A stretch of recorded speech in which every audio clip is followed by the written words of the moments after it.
back to Talk Horror to Me, the only movie review horror podcast that makes sure that anytime we do horror renovation, we make sure every resource is vetted.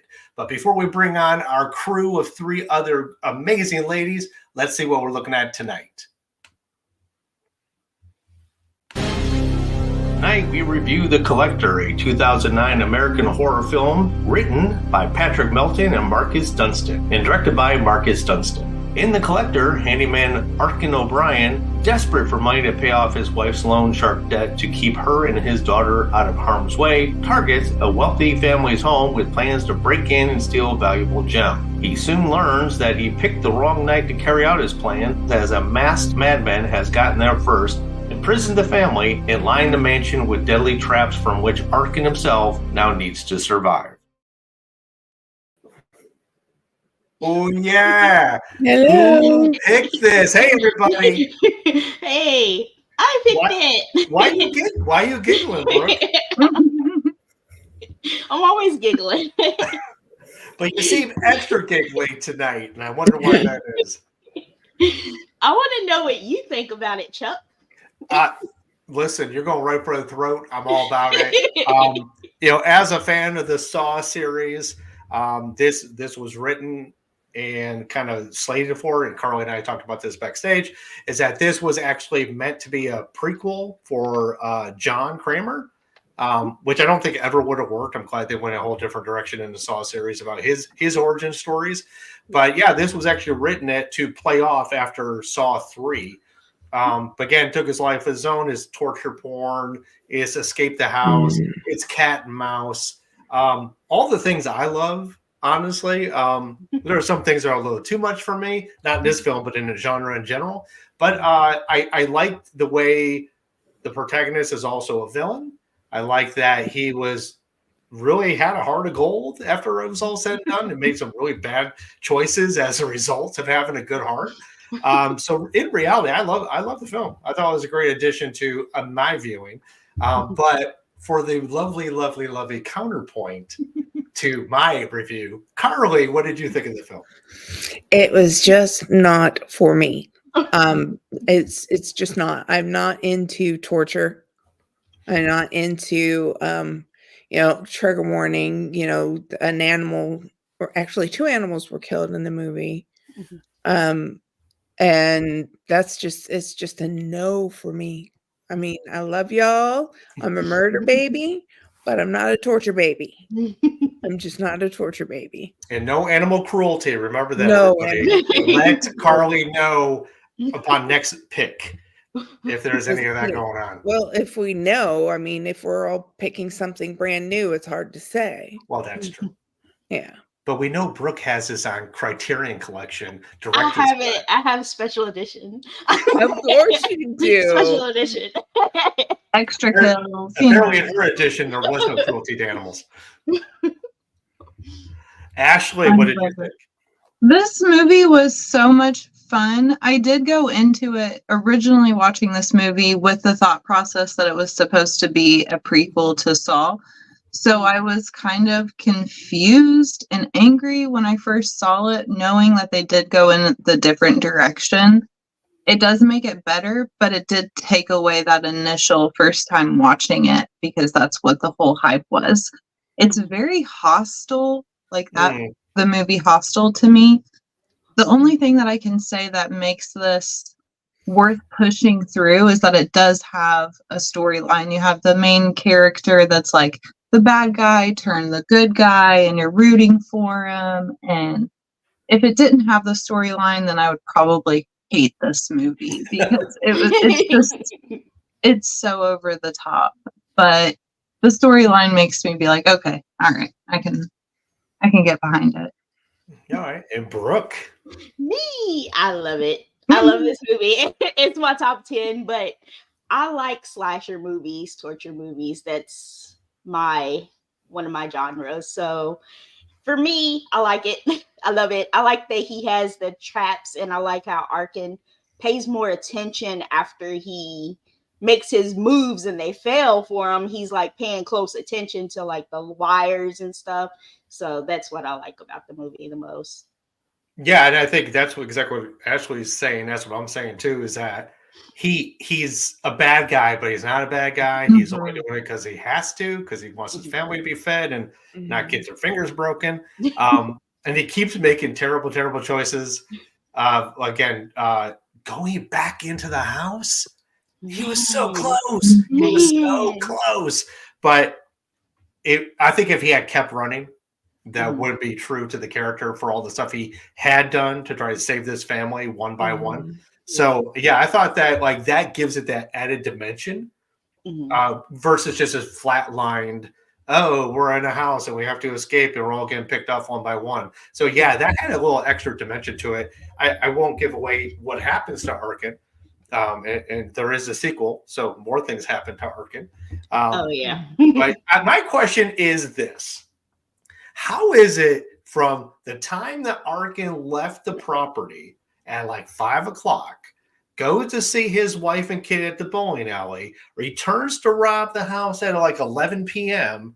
or 10 p.m., and somehow all those traps are already set and the family's already, I believe it's the same day, is it not?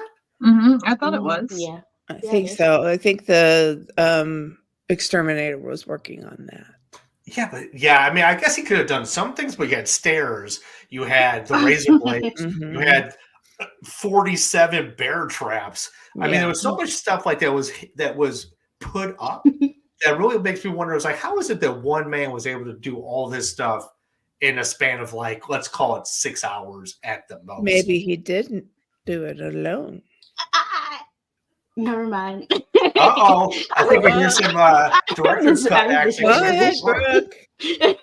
I'm not going to tell it and give it away. Well, I mean, but we all watched the regular cut on the television. So are you saying there was something that alludes to that in the director's cut? Yeah, like what Karley said. He's in. You can see him working on the house. Like he's there. Like yeah, but so are a lot of people. There. I mean, everybody's in that house going in and out, working on stuff. So he couldn't. Was he the only person working on the house? No, he was not the only. Oh, no, there was like there's exterminators. There was him, Arkin. There were several other trades there as well. Okay, I was like, my memory just went. Yeah. He was one of the exterminators. Yeah, no, I know that, but there's no way he could have baited all those traps. And not been 5 hours. And none of them would have went off until. They filmed that family, until the family was actually captured. He could have never. The daughter went out. The mom and dad are still there. Hannah, was that her name? The youngest one was hiding, but somehow he was able to put all these traps together, either before or after pinning down the family. So yeah, that was the way unrealistic. I mean, it's all unrealistic. Right. Unrealistic to believe that he was able just to go to his car, his van, and pull out 40 bear traps, had a dog in the car apparently because that dog was with him too. There was way too many things going on for one person. I could barely make it to the couch without like getting out of breath. I can't imagine him putting all this stuff together. See, this needs to be the realistic moments in horror. Yeah. Just like, and then the killer was winded. Yeah. That's why if we ever get a chance to watch a movie, I want us to watch. It's behind the scenes of serial killing in slasher movies. I really want to bring that to the table one day because he says, look, every time he looks back, he's just walking. But then when she runs, he's like running full tilt and winded. So it's that kind of stuff I want to bring to the table. So that's the thing that bothers me. I don't know if it bothers you all as much as it bothers me. But I'm just like, how did it get all those razor blades in the windows and like put all the boards up? I don't know. It's the endless ammo trope, basically. You know what I mean? Like it's the same thing. It's just the horror edition. I guess. I guess we have to suspend disbelief, but there are some things where I'm like, really? At least give me some. Again, what do I always say? Give me one sentence that can like say, oh, they thought about this. They're relaying that information in some special way so that we all can sit there and go, okay, all right, move on. We're in it with you. But yeah, I mean, everybody's still living in that house up until it was time to go away. So, but speaking of nothing in general, we need to figure out Not Karley. Karley can sit this one out I because got a we know where favorite her part. not favorites are. I have She has one her favorite favorite part. Oh, okay. All right, Karley. Yeah. All That's right, Karley. when Give he us. gave. It's when he gave the teddy bear to his daughter. Oh. Yeah. Yeah, but I did like the tea party. I thought that was very Yes, nice. the tea Yes. party was cute. Brooke, since you're Miss Hi. Director Cut, what was your favorite moment or sequence in the film? I like it when the boyfriend's fingers got cut off and he pushed him in the bear Oh, of trap. course you would. Of course you would like that part. That's my favorite part. He like pushes him back and he's like, I'm sorry. I mean, that was pretty slick. I would say the practical effects on this were very well done. Ashley, I see you're like pulling the. I'm turtling right now. So my favorite part is probably going to be shocking because this feels like a total Chuck response, and I'm so proud of myself. Oh, okay. I am. But it is how it was filmed is my favorite part. Like how we kind of got to like be above everything and just see what was going on. That was such a creepy, beautiful way. I wish that they would do more horror movies that way. But I do like the cat and mouse thing. Yeah, so. I agree. Yeah, definitely the style, the cinematic style and lighting were very Saw reminiscent, which I'm a big fan of. And there was a lot of greens in the film. And as we all know that a lot of hospitals in the surgical wings are painted green because when you've been looking at blood splurting all over the place, it doesn't like stick to your retinas when you see green. It cancels each other out, so you don't like see it on your eyes like you're blinking it away. So I saw a lot of green complemented by a lot of red that like neutralize each other. So I thought that was cool. And like I said, I like how the above, like he's hiding and he's moving through a door, but you see it as if they're in a dollhouse. Like the floor plan of a dollhouse. So you see the one guy coming in and Arkin's going around and staying silent. And every time somebody hits that one riser of the stairs, it's like, I love that. It's such a crazy trope, but they put so much emphasis on it where the killer's like, I don't care. Squeaky. Who cares? And Arkin's like, nope, I'm going to just not do that step. My favorite part, I did enjoy I guess it's a dumbwaiter, or no, it was like a laundry chute, I believe. Way oversized laundry chute. That thing was like, hey, let's put our down comforter down that thing. And so I did like that he had to pull Hannah up before the bad guy got to her from the basement or the sub-level. So yeah, I thought there was a lot of really cool choreographed sequences that really, again, kind of elevated the film from just, oh, yawn, somebody's got a hook in her mouth, to like something a little more fulfilled. I'm sorry, Karley. I'm sorry. Karley's like, no. It was, I had to like literally look away so many times. Like this was right in the whole Saw era when I had my son and then something in me just flipped and I couldn't watch gore anymore. So like I know, like this movie like really was, I had to look away a lot. I had to go and mow my driveway. Which then reminds me of The Happening when they just turned a mower on and laid in front of it. Oh, yeah. Let's just say, like, whenever my week just, like, totally got away from me, I almost, like, I felt sad that I didn't rewatch it fully, but also, like, I remember it. It stays with you. Does it? Because, again, Karley had such a reaction to it, and I couldn't remember what she was even... I had just watched this and its sequel, and I'm like, when did that happen with the animal? And I'm like, oh, yeah, because I've become so desensitized to all of this gore and blood and traps and things that what I focused on was the characters and the character development versus all the jumps and all the dismemberments and all the fingers and like all that stuff really doesn't affect me as much as it used to. I can appreciate it, but I am definitely... I can push through and appreciate extreme horror, but I'm more with Karley on that one. But I can write it. If that makes any sense at all. Yeah, it does. I think thank you, Brooke. I actually use a little bit of this filmography to ramp up my own writing this weekend. So Nice. yeah, I'll throw a little gore in there, and I was like, yeah, thank you, Brooke. Yeah. And so, Karley, anything else you want to get off your chest for this Mm, film? No, not really. Other than don't watch it. Gory. It's just, I mean, seeing someone's intestines on the floor, I'm like, come on. Oh yeah. Oh, that whole thing? I've been watching dozens of years of Walking Dead. Intestines are just normal. Yeah, but I don't watch Walking Dead either. There you go. So we have to get more of like kind of a rom-com zombie love fest for you going on next time to cleanse the palate, if you will. Tucker and Dell versus Evil. Oh, always a classic. You'll laugh, but also be like, ugh. Yes, but you'll laugh more than anything, I think. So, Brooke, you got this smile on your face. I want you to like give us more about why you love this film or why you love the genre so much. I just like the torture in it. Like the whole I just love the torturing in it. I don't know. I've always been a fan of slasher films. It's always been my number one. Note to self, Brooke feels that dismemberment is cathartic. Okay, moving on.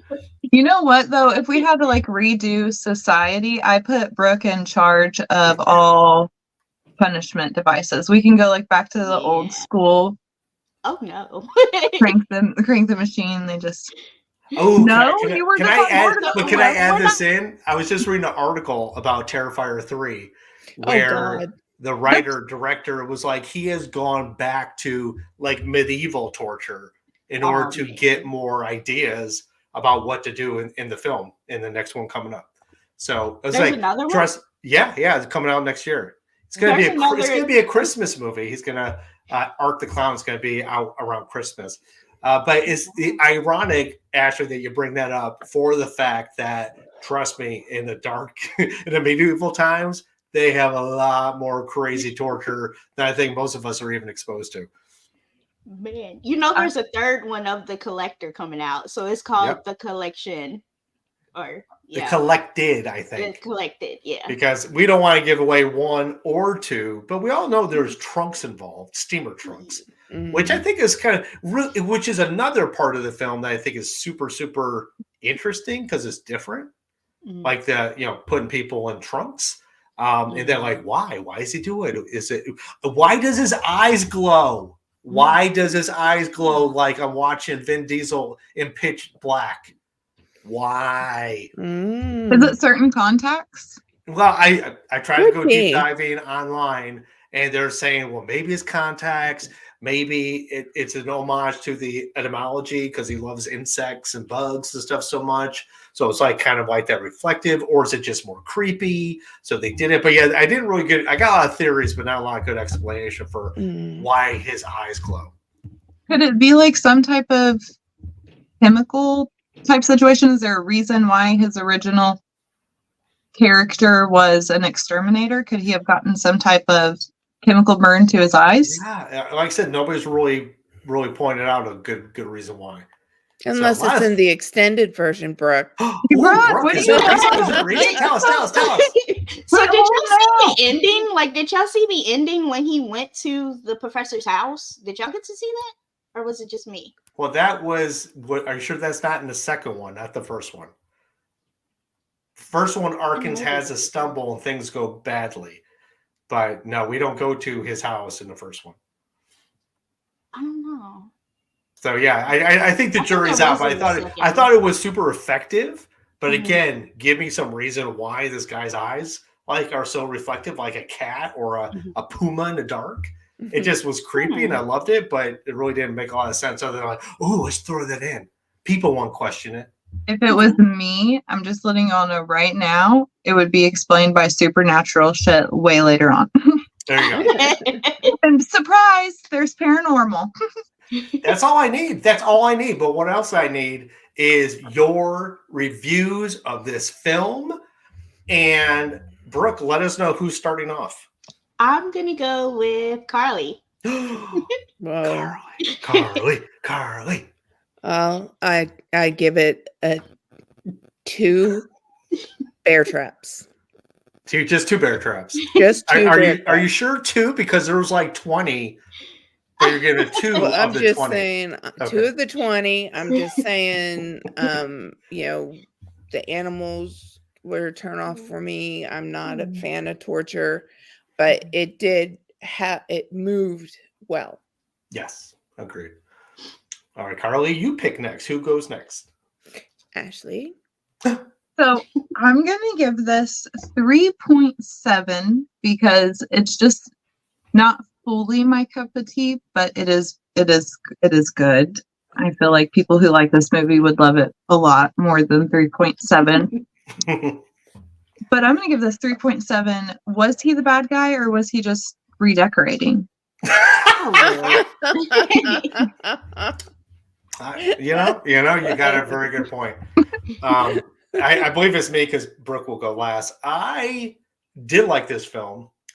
I did have questions that weren't readily or realistically answered. So that's always going to take me out of it. And like I said, when I'm like excited about something, like the eyes, the sheen of the eyes, I'm like, oh my God, what did the director mean? How does this happen? Like you said, was it a chemical? Did he have cataracts? What was the deal? So the fact that I couldn't find anything that justified a real reason why is kind of disappointing for me. It's just more of like, ooh, this sounds cool. So for me, I'm going to go lower than you, Ashley.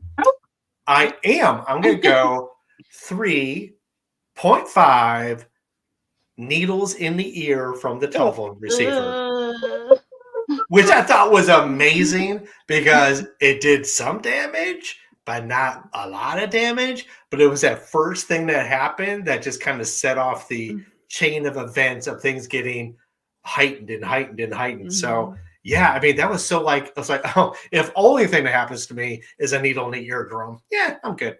It snowballed from there. It did in dire ways. But Brooke, the one who loves this film, director's cut, has the whole collection. What do you give this film? A 5.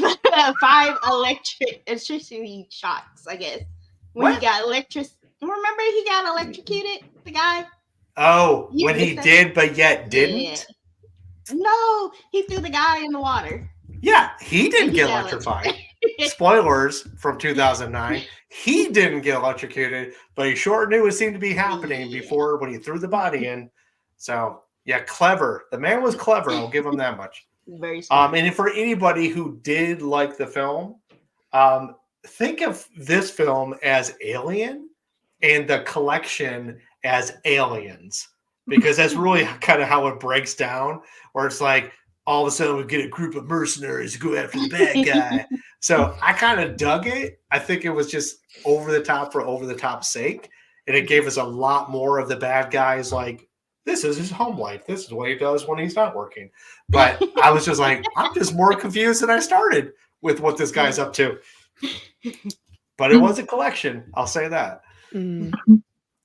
So, Miss Brooke, as you person with the film and the pick, what's your last words on this glorious, gory, Karley cringing film? Don't watch it if you don't like torture and gore. There you go, everybody. You heard it here first. But I want to know then, if that was your film, who's picking next? Who is next? Is it me? I forget. Yes, it is. It's totally It is Ashley. Crap. I know I told you guys. Do any of you remember? Yes, I remember because I wrote it down on a piece of paper. Gotcha. Nobody's going to save you. Yes. Okay. I believe, I want to say it was on Hulu. I can look it up now, Ashley. As you discuss why you chose that film, I will go offline and figure out where to look for it. Awesome. I should have caught on with Chuck's awesome segue earlier about comparing it to Aliens because my pick is an alien movie. I thought it was time. We did vampires. We've done, crazy killers with possibly supernatural eyes. Maybe he's the Joker type situation. We don't know what's going on with him. But now it's time to do aliens. No, it is time, and I'm trying to find this. And this is Nobody Is Home or something like that. And No One Will Save You. It is on Hulu, by the way. Thank you for scatting while you're waiting for me to figure this out for you. Thank you. I will say this. I don't know if you all have seen it. I did watch it. Mm-mm. It is one. Just be aware, there is no talking in this film. What? I mean, there's sounds and screams and things of that nature, but it's fairly pretty much a silent film. But it is filled with sound. It is filled with sound. It has amazing special effects, has amazing alien effects, and is really, I don't know, it is very dramatic. I'm looking forward to watching it again to get all the nuance. But yeah, I thought it was a great film, great pick. And for us to kind of cleanse the palate from torture porn, I think it would be a very good thing to say, because at the end of the day, it's this woman and what she's going through and how she's coping, and just fantastic. Can she talk? Oh, people can talk, but ain't nobody talking. Because I know that she's home by herself. Spoiler, but you read that in the description. She's home by herself. Macaulay Culkin's in his film Home Alone. Is he? No, but she's home alone. I almost got super excited. But this is like a total point of view from someone who doesn't have an inner voice. I cannot relate. And I'd be talking to myself. I'd be talking to the alien. Well, maybe what you could do, Ashley, why don't you come next week with a commentary track? I will. This is me watching the film, putting the sound in it. If anyone wants it, welcome. We'll do like a Mystery Theater, Science Theater 3000 kind of action. It'll be fantastic. Yes. Oh, reminder, Ashley, I did do a rough outline of our last week's story. So we will get together after this. We will talk. Noise. So, lovely ladies, it is that time. Well, no, we got another couple minutes. Let's see, what else can we talk about? Let's talk about life. Let's talk about how Karley is now traumatized. I am traumatized. What am I going to do? But I will tell you I'll this. Be able to sleep. Yes, we will let you, the audience, know that Brooke at 12 noon tried to make the executive decision for us to watch a whole new movie because of Karley's reaction, which we love. We love you, Brooke, for like wanting that for us and for Karley. The problem is Karley had already watched the film, so therefore to now go in another direction would be kind of like shortchanging the peoples out there, because again, we want Karley to say it's terrible. It's okay to not like the movie. It is, yes. I mean, I don't agree with you not liking the movie, but I totally understand why you didn't like the movie. I think I have disliked more of my picks than I have disliked. Maybe Ashley, you should start picking way before it's your turn. Maybe that's. I love that last minute stuff. I just, that's what. That was what makes me a hypocrite whenever I yell at my son for waiting until the last minute to do stuff. Let me ask you a question. Love the fact that. Go ahead, Brooke. Have y'all already watched Insidious? Like all of them? Have y'all watched Red them? Door? I mean, Red Door just came out, right? Yeah, it's on Hulu now. Yeah, Red Door came out. I haven't watched any of them. I want to. Okay, so I have to go back and watch the other ones. Yeah, I watched the first over again, but I have to watch. I think there's 2 other ones. I'd have to watch all of them again, honestly, because that's one of those movies that there's just too much happening. Yeah. Okay. So yeah, we'll be doing that. So if Brooke is wink, wink, nod, nodding that may be her pick next, I don't know. The very first one, because Karley hasn't watched any of them yet. Okay. So, yeah, you don't want to put us on a 4-hour, 8-hour tear of like, watch all these films and then watch my pick. All right. Well, good for that. But ladies, thank you. Karley, please recover. Let us know if we need to do your therapy bills. We will send it to Brooke for payment. So with that, love to you all. And I will drop you off one at a time. Thank you. And thank you for joining us for another Sunday here at Talk Horror to Me. And just remember, we're always here to scare you later.